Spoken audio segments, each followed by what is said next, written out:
ಎಲ್ಲರಿಗೂ ನಮಸ್ಕಾರ ರೀ. ಊಟ ಮಾಡಬೇಕಾದ್ರೆ ರೊಟ್ಟಿ ಜೊತೆ ಚಪಾತಿ ಜೊತೆ ಯಾವ್ದಾರ ಒಂದು ಪಲ್ಯ ಬೇಕೇ ಬೇಕು. ಹಂಗೆ ನಾವು ಈ ಕಡೆ ಕಾಳು ಪಲ್ಯನೂ ಆಯ್ತು, ಈ ಕಡೆ ಕಾಯಿ ಪಲ್ಯನೂ ಆಯ್ತು, ಎರಡೂ ಬಳಸಿ ಪಲ್ಯಗಳನ್ನ ಭಾಳ ಜಾಸ್ತಿ ಮಾಡ್ತಿರ್ತಾರೆ. ಅದರೊಳಗೆ ಇವತ್ತು ವಿಶೇಷವಾಗಿ ಒಂದು ಪಲ್ಯ ಮತ್ತು ಬೇಳೆಕಾಳು ಎರಡೂ ಮಿಕ್ಸ್ ಮಾಡಿ ಒಂದು ಒಳ್ಳೆ ಪಲ್ಯ ರೆಸಿಪಿನ ನಿಮ್ಮ ಮುಂದೆ ತೊಗೊಂಬರಕತ್ತಿದ್ದೀನಿ. ಈ ಪಲ್ಯ ರೆಸಿಪಿ ನೋಡೋಕ್ಕಿಂತ ಮೊದಲು ಇನ್ನೂ ನಮ್ಮ ಚಾನಲ್ನ ಯಾರು ಸಬ್ಸ್ಕ್ರೈಬ್ ಮಾಡಿಲ್ಲ ಅವ್ರು ಸಬ್ಸ್ಕ್ರೈಬ್ ಮಾಡಿರಿ, ಬಾಜು ಬರೋ ಬೆಲ್ ಗಂಟೆ ಹೊಡೆದ ವಿಡಿಯೋ ನೋಡಿರಿ. ಇದಕ್ಕೆ ಒಂದು ಕಪ್ ಆಗುವಷ್ಟು ಹೆಸರು ಬೇಳೆ ತೊಗೊಂಡಿವ್ರಿ. ಈಗ ಹೆಸರು ಬೇಳೆ ಪಲ್ಯ ಮಾಡೋರ್ದೀವಿ. ಅದನ್ನು ಒಂದು ಪಾತ್ರೆಗೆ ಹಾಕಿ ಸ್ವಚ್ಛ ಹಂಗೆ ತೊಳೆದ ನೆನೆಯಕ್ಕೆ ಹಾಕೋರ್ದೀವಿ. ಇದನ್ನು ನೆನೆಸಿ ಮಾಡಿತ್ತಂದ್ರೆ ಭಾಳ ಮಸ್ತ್ ಆಕತ್ರಿ. ಹೆಸರು ಬೇಳೆ ನಮ್ಮ ಆರೋಗ್ಯಕ್ಕೆ ಭಾಳ ಒಳ್ಳೇದ್ರಿ. ಹೆಸರು ಬೇಳೆ ಬಳಸೋದ್ರಿಂದ ಪಿತ್ತ ಆಗಂಗಿಲ್ಲ.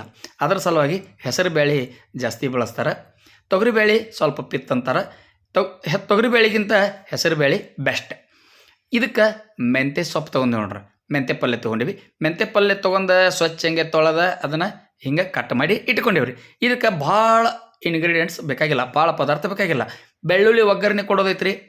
ಒಗ್ಗರಣೆಗೆ ಕರಿಬೇವು ಮತ್ತು ಕೊತ್ತಂಬರಿ ಇದನ್ನೆಲ್ಲ ರೆಡಿ ಮಾಡಿ ಇಟ್ಕೊಂಡಿದ್ದೀವಿ. ಈಗ ಒಂದು ಕಡಾಯಿ ಒಳಗೆ 1 ಟೇಬಲ್ ಸ್ಪೂನ್ ಎಣ್ಣೆ ಹಾಕಿ, ಎಣ್ಣೆ ಕಾದ ಕೂಡಲೇ ಜೀರಿಗೆ, ಸಾಸಿವೆ ಜೀರಿಗೆ ಚಟಪಟ ಅಂದ ಕೂಡಲೇ ಬೆಳ್ಳುಳ್ಳಿ, ಕರಿಬೇವಿನ ಸೊಪ್ಪು ಅಷ್ಟು ಹಾಕಿಬಿಡೋದ್ರಿ.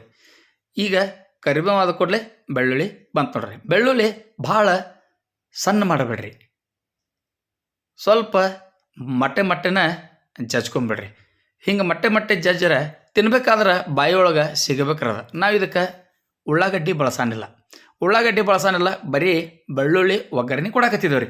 ಹಿಂಗೆ ಬೆಳ್ಳುಳ್ಳಿ ಒಗ್ಗರಣೆ ಕೊಟ್ಟ ಹೆಸರು ಬೇಳೆ ಮಿಕ್ಸ್ ಮಾಡಿದ ಮೆಂತ್ಯ ಪಲ್ಯ ಐತಲ್ಲ, ಇದನ್ನು ಒಂದು ಸಲ ರುಚಿ ನೋಡ್ರಿ. ಈಗ ಕರೆಕ್ಟಾಗಿ ಅವು ಬೆಳ್ಳುಳ್ಳಿ ಎಲ್ಲ ಕೆಂಪಾಗ್ಯಾವ. ಈಗ ನಾವು ಅದಕ್ಕೆ ನೆನೆಸಿಟ್ಟುಕೊಂಡಂಥ ಹೆಸರು ಬೇಳೆ ಎಲ್ಲ ಇದಕ್ಕೆ ಹಾಕಿಬಿಡೋದ್ರಿ. ಹಾಕಿ ಸ್ವಲ್ಪ ಇದನ್ನು ಹುರ್ಕೊಂಬಿಡೋದ್ರಿ. ಅದರೊಳಗಿಂದ ನೀರಿನ ಅಂಶ ಏನಿರ್ತೈತಲ್ಲ ಅದು ಹೋಗೋ ತನಕ ಹಿಂಗೆ ಹುರ್ಕೊಂಡ ಅದಕ್ಕೆ ಇನ್ನು ಸ್ವಲ್ಪ ಮಸಾಲೆ ಪದಾರ್ಥಗಳನ್ನ ಹಾಕೋದೈತಿ. ಈಗ ಕಲರ್ ಬರಲ್ಲಂತೇಳಿ ಅರಿಶಿನ ಪುಡಿ ಹಾಕಿದೆ ನೋಡ್ರಿ. ಅರಿಶಿನ ಪುಡಿ ಆದ ಕೂಡಲೇ ನಾವು ಮತ್ತೆ ಹಿಂಗೆ ಸ್ವಲ್ಪ ಕೈ ಆಡಿಸ್ಕೊಂಬಿಡೋದ್ರಿ. ಅರಿಶಿನ ಪುಡಿ ಎಲ್ಲ ಅದು ಮಿಕ್ಸ್ ಆಗ್ಬೇಕ್ರಿ. ಹಿಂಗೆ ಮಿಕ್ಸ್ ಆತಂದ್ರೆ ಆ ಹೆಸರು ಬೇಳೆ ಮೊದಲ ಕಲರ್ ಇರ್ತೈತಿ, ಅದಕ್ಕೆ ಅರಿಶಿನ ಕೂಡಿದ ಕೂಡಲೇ ಇನ್ನೂ ಕಲರ್ ಬಂದುಬಿಡ್ತೈತಿ. ಇದಕ್ಕೆ 1 ಕಪ್ ಆಗೋ ಅಷ್ಟು ನೀರು ಹಾಕಿಬಿಡ್ರಿ. ಆ ಹೆಸರು ಬೇಳೆ ಐತಲ್ಲ, ಆ ಹೆಸರು ಬೇಳೆ ಸ್ವಲ್ಪ ಮುನುಗ್ಬೇಕ್ರಿ, ಅಷ್ಟು ನೀರು ಹಾಕಿಬಿಡ್ರಿ. ಜಾಸ್ತಿ ನೀರು ಹಾಕಿಬಿಡ್ರಿ, ಜಾಸ್ತಿ ನೀರು ಬೇಕಾಗೋದಿಲ್ಲ. ಯಾಕಂದರೆ ಇದು ಮೊದಲ ನೆನೆದಿರ್ತೈತಿ. ಈಗ ಅದು ಬಾಯ್ಲ್ ಆಗೈತಿ, ಕರೆಕ್ಟಾಗಿ ಕುದ್ದೈತಿ. ಕುದ್ದ ನಂತರ ರುಚಿಗೆ ಅಷ್ಟು ಬೇಕಷ್ಟು ಖಾರ ಹಾಕ್ರಿ. ಆಮೇಲೆ ಗರಂ ಮಸಾಲ ಮೇಲೆ ಕೊತ್ತಂಬರಿ ಸೊಪ್ಪು ಹಾಕಿ ಮತ್ತೆ ಇದನ್ನು ಮಿಕ್ಸ್ ಮಾಡ್ಕೊಂಬಿಡೋದು ನೋಡ್ರಿ. ಹಿಂಗೆ ಮಸಾಲೆ ಮಿಕ್ಸ್ ಮಾಡಿ ಕರೆಕ್ಟಾಗಿ ಉದುರು ಬಂದು ಬಿಡ್ತೈತ್ರಿ ಅದು. ಈಗ ನೀವು ನೋಡ್ತಿರ್ಬೋದು ಮೊದಲಿಂದಕ್ಕೆ ಈಗಿಂದಕ್ಕೆ ಎಷ್ಟು ಡಿಫ್ರೆನ್ಸ್ ಐತೆ ನೋಡ್ರಿ. ಇಷ್ಟು ಮಾಡ್ಕೊಂಡು ನಾವು ಅದಕ್ಕೆ ಕಟ್ ಮಾಡಿ ಇಟ್ಕೊಂಡಂಥ ಮೆಂತ್ಯ ಸೊಪ್ಪು ಹಾಕಿಬಿಡೋದ್ರಿ. ಮೆಂತ್ಯ ಸೊಪ್ಪು ನೀವು ಎಣ್ಣೆಗೆ ಹಾಕಿರಂದ್ರೆ ಆ ಥರದ ಎಲ್ಲ ಹಸಿ ಅಂಶ ಎಲ್ಲ ಸುಟ್ಟು ಹೋಗಿಬಿಡ್ತೈತಿ. ನಮ್ಗೆ ಅದ್ರೊಳಗಿಂದ ಪೌಷ್ಟಿಕಾಂಶ ಸಿಗಂಗಿಲ್ಲ. ಅದರ ಸಲುವಾಗಿ ಹಿಂಗೆ ಹಸಿ ಪಲ್ಯ ಅದ್ರೊಳಗೆ ಹಾಕಿಬಿಡ್ರಿ. ಯಾಕಂದ್ರೆ ಇದು ಬೇಳೆ ಬಿಸಿ ಇರ್ತೈತಿ ರೀ, ಕುದಿಯಾಕತ್ತದ ಬೇಳೆ ಇರ್ತೈತಿ. ಇದ್ರೊಳಗೆ ಪಲ್ಯ ಹಾಕಿರಂದ್ರೆ ಪಟ್ನಾದ ಮೆತ್ತಗಾಗಿ ಬಿಡ್ತೈತಿ ರೀ. ಹಿಂಗೆ ಮೆತ್ತಗಾತಂದ್ರೆ ಪಲ್ಯ ಅದ್ರದ್ದು ಫ್ಲೇವರ್ ಬರ್ತೈತಿ ರೀ, ಹಸಿ ಪಲ್ಯದ ಫ್ಲೇವರ್ ಬರ್ತೈತಿ. ಅದು ತಿನ್ನಕ್ಕೆ ಭಾಳ ಚಲೋ. ಹಸಿ ಮೆಂತ್ಯ ಪಲ್ಯ ಊಟದ ಜೊತೆನೂ ನಮ್ಮ ಕಡೆ ಸಲಾಡ್ ಥರ ತಿಂತಾರೆ. ಹಿಂಗೆ ಅದ್ರೊಳಗೆ ಹಿಂಗೆ ಪಲ್ಯ ಒಳಗನ ನಾವು ಹಿಂಗೆ ಹಸಿದು ಹಾಕಿ ಮಾಡಿದ್ವು ಅಂದ್ರೆ ಭಾಳ ಮಸ್ತ್ ಆಕೈತಿ.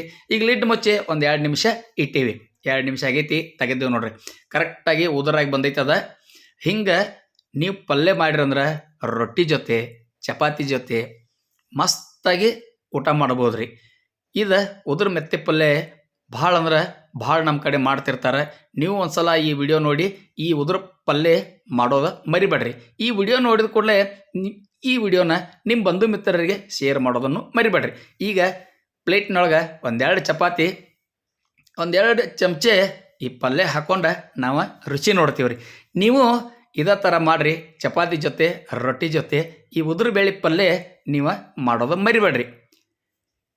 ಯಾಕಂದ್ರೆ ಇದು ಭಾಳ ಮಸ್ತ್ ಐತಿ, ಆರೋಗ್ಯಕರವಾಗೈತಿ ಮತ್ತು ಭಾಳ ಜಲ್ದಿ ಆಕೈತಿ ರೀ. ಬರೇ ನೆನೆಯಾಕಿಟ್ಟಿದ್ದ ಹೆಸರು ಬೇಳೆ ಇತ್ತಂದ್ರೆ ಈ ಪಲ್ಯ ಮಾಡಿಬಿಡ್ಬೋದು. ಇಲ್ಲಿ ತನಕ ಸ್ಕಿಪ್ ಮಾಡಲ್ದ ವಿಡಿಯೋ ನೋಡಿದ್ದಕ್ಕೆ ನಿಮ್ಮೆಲ್ಲರಿಗೂ ತುಂಬ ಹೃದಯದ ಧನ್ಯವಾದಗಳು. ನಮಸ್ಕಾರ.